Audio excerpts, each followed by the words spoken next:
أوقات كتيرة بتلاقي مفتاح الكهرباء نزل لوحده، وبتسأل نفسك ايه السبب.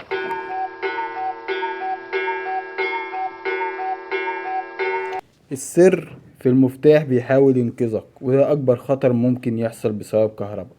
لما المفتاح ده ينزل أو يكون شكله غريب، ده تحذير من خطر أكبر بكتير من مجرد لمبة مطفية. السبب الرئيسي هو الحريق الصامت، وده بيحصل بسبب سخونة الأسلاك اللي ممكن تبدأ نار وانت مش واخد بالك.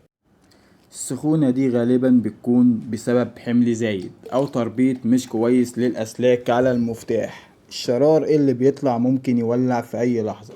لو شفت المفتاح ده نازل أو شميت ريحة غريبة متتجاهلوش، الخطر أكبر مما تتخيل. الحل الوحيد هو افصل الكهرباء فورا من المفتاح الرئيسي، وكلم كهربائي متخصص يشوف المشكلة ويحلها بأمان. سلامتك أهم. لو عجبك الفيديو ده وعايز تعرف اكتر عن امان الكهرباء في بيتك، ما تنساش تعمل لايك عشان الفيديو يوصل لاكبر عدد من الناس، واشترك في القناة عشان تشوف كل الفيديوهات الجديدة اللي هتنزل قريب. كهربتك بتحميك، احميها انت كمان.